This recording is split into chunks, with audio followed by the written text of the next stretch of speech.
So I'm so happy to meet with you today. So tell me a little bit about yourself. Yeah, my name is Kaylee Featherstone. I'm a licensed clinical professional counselor and certified eating disorder specialist. I own a psychotherapy practice where I specialize in suicide prevention and eating disorders.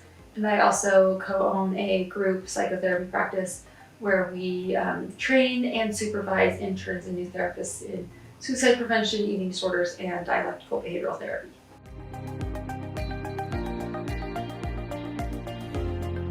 After getting your bachelor's degree in psychology, what degree did you get and where did you go? Yeah, so I went to Eastern Washington University and I got a master's degree in clinical mental health counseling.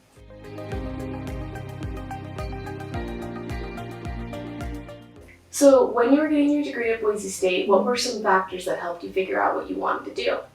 Yeah, so I would kind of narrow that down to two main things. It was internship and experience and mentorship and research. And so I had some really great professors at Boise State that are still there, that I still work with or still communicate with on occasion, Dr. Janucki and Dr. Pritchard, and I both did research with them, or I did research with both of them. And that really kind of helped me narrow down what I was really interested in. So I did research on men's attitudes towards help seeking and eating disorders and body dissatisfaction. And through that, that's where I really came up with the passion and the excitement in working with suicide prevention and eating disorders.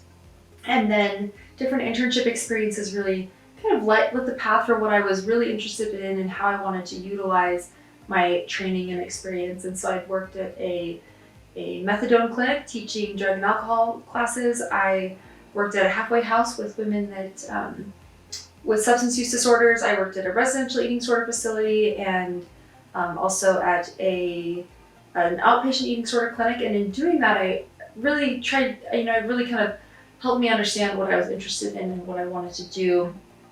And so that really kind of narrowed down the path in getting a master's degree in counseling, because I really was interested in outpatient therapy.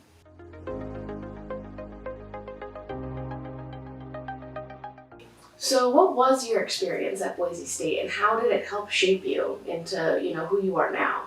Yeah, I had an awesome experience at Boise State. I loved being a student there, and I loved being an alumni from Boise State as well, because it's just such a close-knit community, and it seemed like the professors there just really wanted me to succeed, and it's great now too, because I have a lot of great connections from students that I went to Boise State with and from professors that worked with me while I was there. And so it was an amazing experience and really shaped my interest and my network that I have as an outpatient provider now.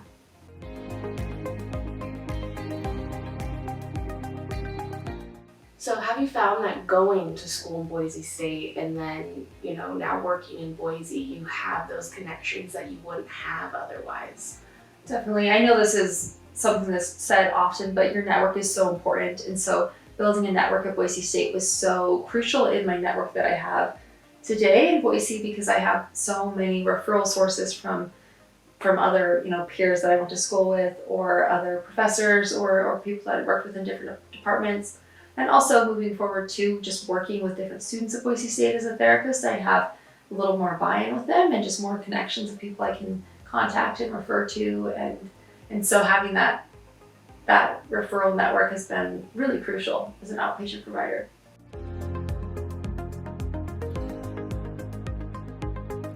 So tell me a little bit about what your favorite part of your job is. Yeah, nothing comes close. I think seeing people change, seeing people find hope, seeing people really identify their values and live a values-driven life, there's really nothing better. Few things better really than seeing someone live the life that they want to live and see them change, especially when they've been in a place of suffering, in a place where they're really hurting. It's so amazing to just see the resilience of human beings.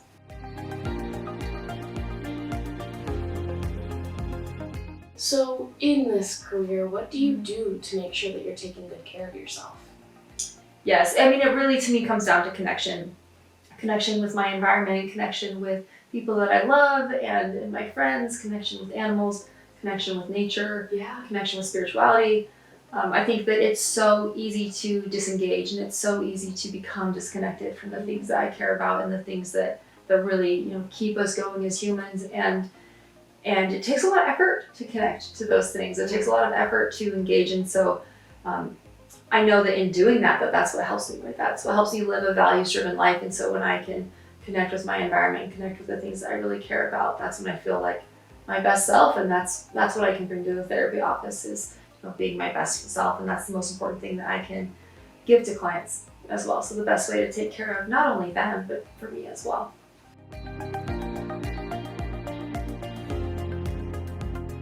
So if there's a student out there that's looking to do, what you do or something similar, what is some advice that you could give them? Yeah, my main piece of advice would be mentorship and experience. Mm-hmm. And so get experience in this field. Try to figure out what you want to do, what you're interested in. This field is really difficult. It's amazing and it's so hopeful and so exciting and so just incredible to see the resilience of human beings, and you're dealing with a lot of suffering every day, and that's really painful and difficult. And so experience helps you narrow down and identify what you're interested in and identify if this is really the field for you. And then also mentorship, because we can't do this alone. Mm-hmm. So having other people that are here to guide you and support you through this, and really that connection piece, right? Connecting to people that really value you and care about you. Not only do we need them, and yet they're also going to help guide you on this path too. And so mentorship, experience, find people that you care about and people that you want to work with and people that you look up to that can help guide you in this field, and use them. And to be able to give that back to someone else in the future as well. So mentorship, experience, and then the last thing would be just taking care of yourself. Mm-hmm. And so we can't help other people if we're not well ourselves. And so when you are showing up in a healthy space, it encourages and invites other people to do the same. So you have to do your own work to do this work. And so if you haven't done it, it will show up at some point. And so it's so important to do your own work before you dive into this field as well.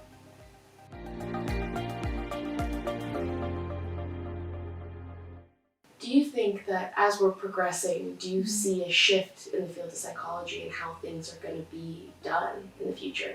Yeah, definitely. I think that there's more of an integration of technology, and we're seeing so many new things come down the pipeline, new research, new treatments, and so it's really exciting because we're in such a hinge point, I feel, in the world of counseling and in the world of psychology, because we're learning so much more about humans with more technology. And so I think that we're going to have to integrate more technology. I think we need more manpower. We need more power as a whole in psychology. And so I think that there's a really cool opportunity to integrate more effective treatments and do better research, and really to provide our populations and our clients with something that's better than what we've been able to provide in the past. So it's really an exciting time to be in this field.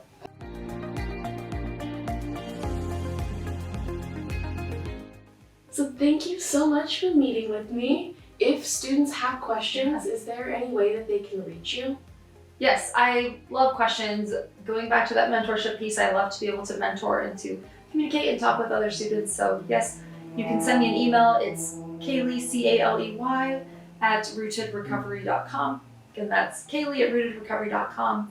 And I'm more than happy to talk and to hear about you. I love meeting with students, and I love hearing about their excitements and passions, and really appreciate you meeting with me today too, and for this opportunity. Well, thank you again so much. I really appreciate it.